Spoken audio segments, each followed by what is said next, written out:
தரப்புல பல்வேறு பிரச்சனைகளை வந்து தொடர்ந்து சந்திக்கக்கூடிய சூழல் இருக்கு. அவர் அரசியலுக்கு வந்ததுனால இந்த நெருக்கடி கொடுக்குறாங்க. எப்படி பாக்குறீங்க? தம்பி, முதல்ல அந்த நண்பர் செந்தில் பாண்டியன் அவர்கள் என்னுடைய நீண்ட கால நண்பர், அவருடைய மூத்த சகோதரர் ஆறுமுகப்பாண்டி அவருடைய இல்ல திருமண விழா நட்பு முறையில வந்து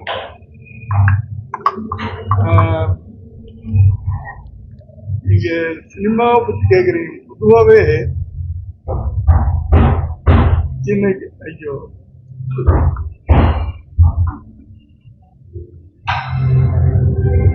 ஆண்டாண்டு காலமா 60 ஆண்டுகளுக்கு மேல திராவிட கட்சிகள் தமிழ்நாட்டில் ஆட்சி புரிஞ்சிச்சு. புதுசா யாராவது தமிழக மக்களுக்கும் தமிழ்நாட்டுக்கும் உழைக்கணும், சர்வீஸ் பண்ணணும், நாட்டு நலனை காக்கணும், சுதந்திரத்தை காக்கணும், உண்மையான விடுதலையை அனுபவிக்கணும் அப்படின்னு யாராவது புதியவர்கள் இளைஞர்கள் அரசியலுக்கு வரும்போது இப்படியாப்பட்ட இடையூறுகள் ஏற்படுறது வழக்கம். அதில் ஆச்சரியப்படுறது பொருள் இல்லை. அதில் ஜெயிக்கணும்னா இதெல்லாம் பேசணும். அதாவது இதுல அரசியல் இருக்கா இல்லையா, என்னை விட மக்களுக்கு மீடியா உங்களுக்கு ரொம்ப நல்லா தெரியும். ஆனா நீங்க வந்து சொல்றதுக்கு பயப்படுறீங்க. என்ன உண்மை? உண்மையா பொய்யா சொல்லுங்க. யாராவது வாய திறந்து நான் சொன்னது உண்மையா பொய்யா? ஏன் உங்களுக்கு சுதந்திரம் இருக்க சொல்ல மாட்டேன்றீங்க? பார்த்தீங்களா?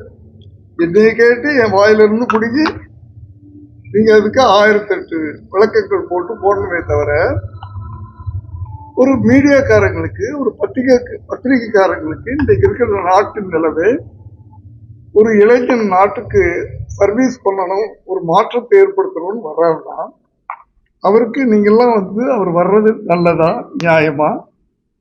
இதை சொல்ல மாட்டேன்றீங்க, எங்களையே கேட்குறீங்க. பொதுவா இதெல்லாம் வந்து சரித்திரம் மாற்ற முடியாது. ஒரு மாற்றத்தை உருவாக்கணும் அப்படின்னு வர்றவங்க வந்து இப்படியாப்பட்ட தடைகளையெல்லாம் வந்து எதிர்கொள்ளணும். விஜய் அவர்கள் இது மாதிரி எவ்வளவோ தடைகளை எதிர்கொள்வார். புரியுதா? தணிக்கைத்துறை தணிக்கைத்துறை வந்து ஐயா, நான் பொதுவா நான் பேசிட்டேன். நீங்க தனித்தனியா பிச்சு பிச்சு கேட்டீங்கன்னா இப்போ உங்களுக்கு தெரியல என்ன விட டீட்டெயில் நீங்க போடுங்கன்றேன். அதைத்தான் நான் கேட்கிறேன்.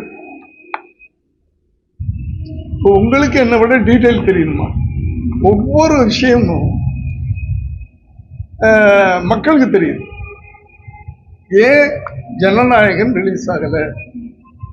நீங்க ஸ்ட்ரீட்ல போற ஒரு லேடியை கேளுங்க, அவங்க சொல்லுவாங்க. என்னை விட நான் சொன்னா விஜயோட அப்பா சொல்றாரு, அவங்க சொல்றாங்க டீட்டெயில். கரூர்ல என்ன நடந்துச்சுன்னு அவங்க சொல்றாங்க.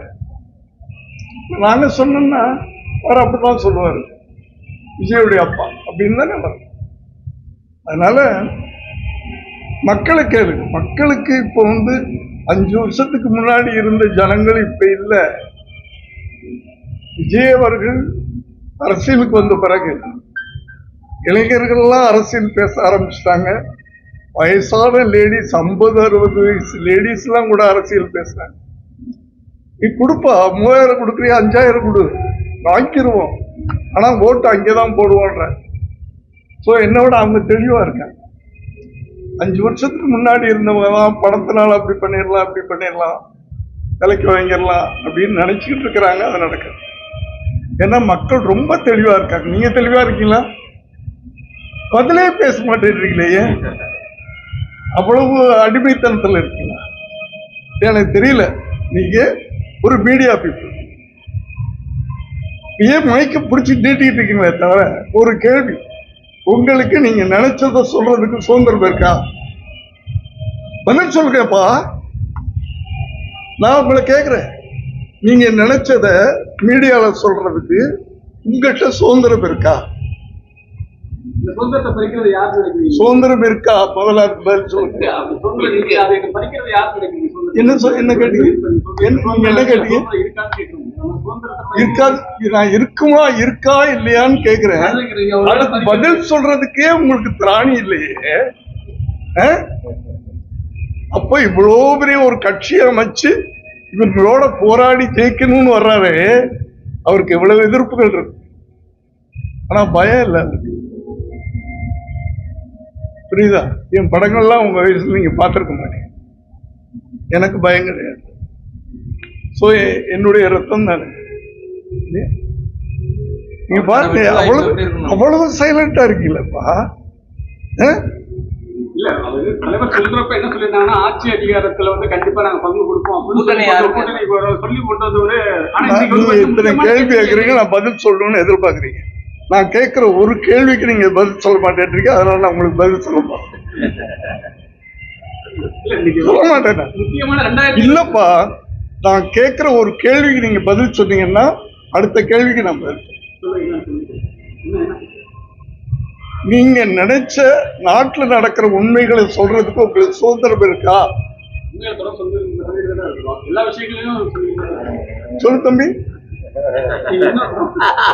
சொல்லு தம்பி, தைரியமா பாரு, சொல்லு. எனக்கு நீங்க சொல்லாம நான் பதில் சொல்ல மாட்டேன். நான் ரொம்ப ரொம்ப ஒரு மாதிரியான டேஞ்சரான தெரியுமா? என் படங்கள்லாம் தெரியுமா உங்களுக்கு? அதனால நான் கேட்கிற கேள்விக்கு நீங்க ஒரு பத்திரிகைக்காரனா, ஒரு எழுத்தாளனா, ஒரு மீடியாக்காரனா பதில் சொல்க. நான் திருப்பி பாருங்க எவ்வளவு சைலண்ட் ஆகுங்க. நானும் சைலண்ட். இல்ல இல்ல, உண்மையில நீ பொதுமக்கள் தானே, பொதுமக்கள் ஒருத்தர் தானே, தமிழ்நாட்டில் தானே இருக்க. நீ ஒரு தமிழன் தானே, தமிழன் தானே. அதுவே இல்லையா? தெரியலையா? என்ன இப்ப குழப்புறாங்க, தமிழ யாரு இந்து யாரு தெரியல. உங்களுக்கு தெரியல, உங்களை போட்டு குழப்புறாங்க. பதிலையே சொல்ல மாட்டேன்றீங்கப்பா. திருவாரூர் ஜேர்னலிஸ்ட் இவ்வளவு தெளிவா இருக்காங்க சார். நம்ம வாயில இருந்து வரணுமா? நோ, நான் பதிலே சொல்லணும். தலைவருக்கான வெற்றி வாய்ப்பு இருக்கு.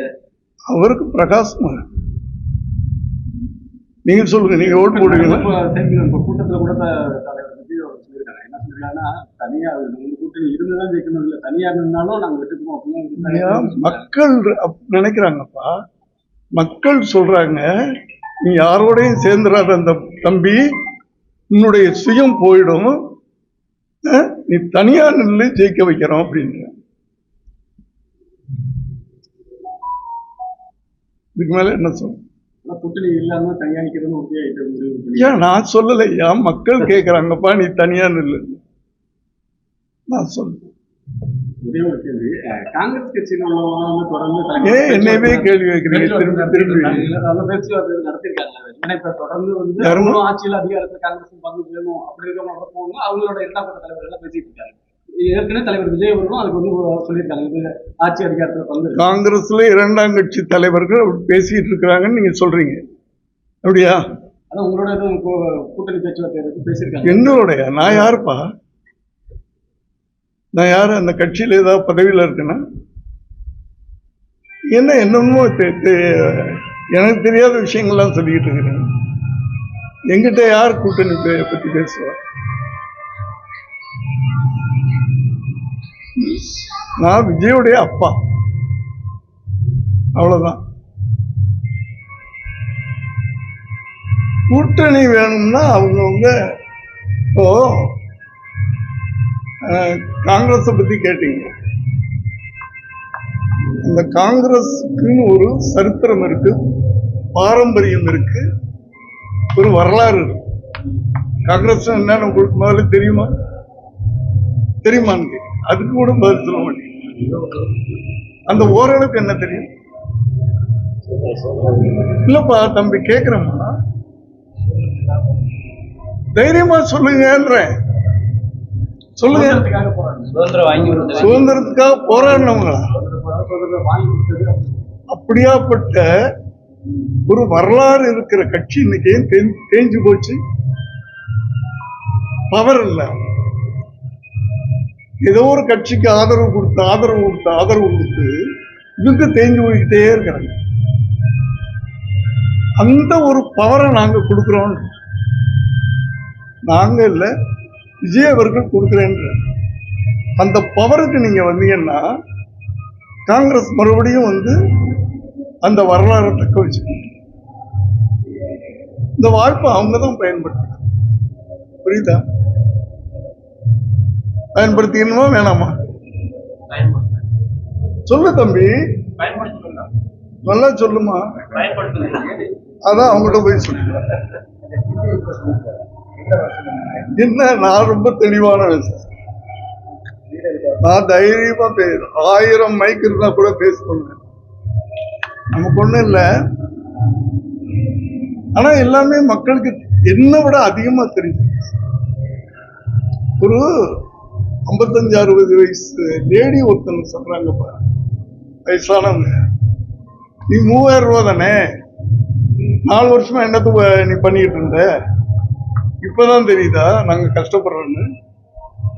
ஒரு நாளைக்கு ஒரு திட்டம் அறிவிக்கிறீங்க, எதுக்குன்னு எங்களுக்கு தெரியும் அப்படின்னு நான் சொல்லல. உங்களை மாதிரி உங்க அம்மா அப்பா சொல்லிட்டு இருக்க. நல்லா புரிஞ்சுக்க, நான் சொல்ல. நீங்க என்ன பண்ணுவீங்க? நான் சொன்னதை சொல்லுவீங்க. இந்த எனக்கு சொன்னது உண்மை தானே.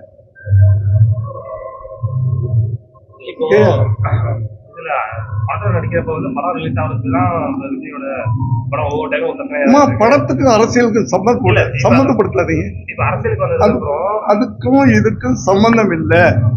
அவர் இப்ப நடிகர் இல்லை. ஒரு அரசியலுக்கு 2 வருஷம் ஆச்சு. படத்தை பத்தி அவர் கவலைப்படல.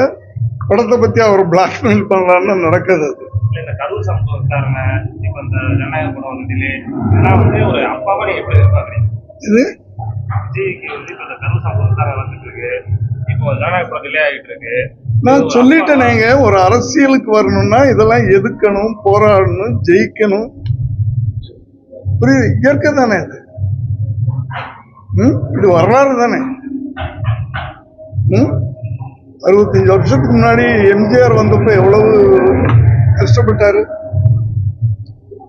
இல்லையா? கஷ்டப்பட்டு தான் இந்த வெற்றி கனியை பறிச்சாரு. அதை போல கஷ்டப்படாம